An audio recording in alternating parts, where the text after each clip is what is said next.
علی کی بیٹی دربار میں پہنچ چکی تھی. یہ دربار صرف سپاہیوں میں نہیں سی، غیر ملکی سفیر، دوسرے ملکوں کے وفود لوگ دربار میں بیٹھے ہوئے تھے. دربار سجا ہوا تھا.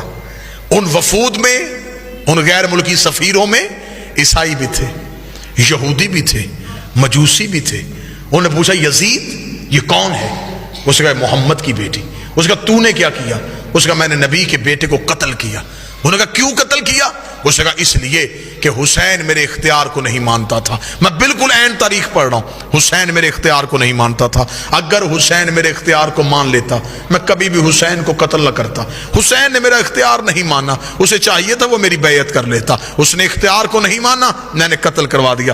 علی کی بیٹی کی کان میں یہ آواز آئی. بی بی 2 قدم آگے بڑھی، آگے بڑھ گئی. یزید تو کہتا ہے ہم نے تیرے اختیار کو نہیں مانا، تیرے دربار میں روشن دانوں سے ہوا کا شور آ رہا ہے، میں تجھ سے بات کرنا چاہتی ہوں، تھوڑی دیر کے لیے ہوا روک. جب بی بی نے کہا تھوڑی دیر کے لیے ہوا روک، یزید یہ کہتا علی کی بیٹی میں ہوا کیسے روکوں؟ بی بی دیکھتی کہاں ہے تیرا اختیار؟ تو کہہ رہا تھا کہ تیرا اختیار ہم نے نہیں مانا، اختیار آزما. روشن دان سے ہوا روک. اس علی کی بیٹی یہ میرے بس میں نہیں. بی بی کہا تیرے دربار میں سپاہی گھوڑوں پہ بیٹھے، گھوڑے سم اٹھا کے زمین پہ مار رہے ہیں، سموں کا شور آ رہا ہے، تھوڑی دیر کے لیے سم روک.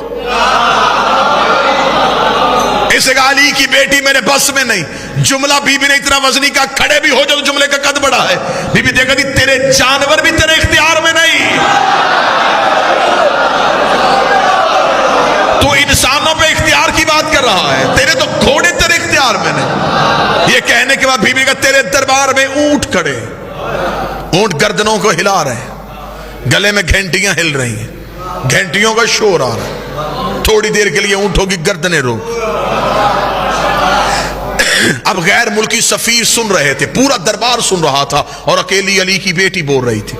یزید کہتا کیا کہہ رہی ہے تو بنت محمد؟ کبھی کہتی ہوا روک، کبھی کہتی سم روک، کبھی کہتی اونٹوں کی گردنیں روک. یہ سب کچھ میں کیسے کروں؟ بی بی 4 قدم آگے بڑھی. پھر ہم تجھے اپنا اختیار دکھاتے ہیں. اسکت خاموش. اتنا کہنا تھا روشن دانوں میں ہوا رک گئی. جس گھوڑے نے سم اٹھایا تھا اس نے زمین پہ رکھا نہیں، جس اونٹ کی گردن ہلی تھی اس کی واپس نہیں آئی، جس انسان کی آنکھ کھلی تھی اس کی بند نہیں ہوئی، جس کا ہاتھ اٹھا تھا اس کا نیچے نہیں آیا، جس کے نتنے سے سانس نکلی تھی دوسرے نتنے سے واپس نہیں آئی. انسانوں کے دلوں کی دھڑکنیں ان کے کانوں میں سنائی دینی شروع ہوئی. جب پورا دربار پتھر کا ہو گیا، علی کی بیٹی چلتی ہوئی یزید کے تخت کے سامنے آئی. بی بی نے ہاتھ کا اشارہ کیا، یزید کی ناپاک روح اس کے بدن میں واپس آئی. اس نے پورا دربار پتھر کا دیکھا کہ ہر چیز اپنی جگہ پہ رک چکی ہے، اونگ کا عالم ہے. یزید کے چہرے پہ موت کی زردی آئی.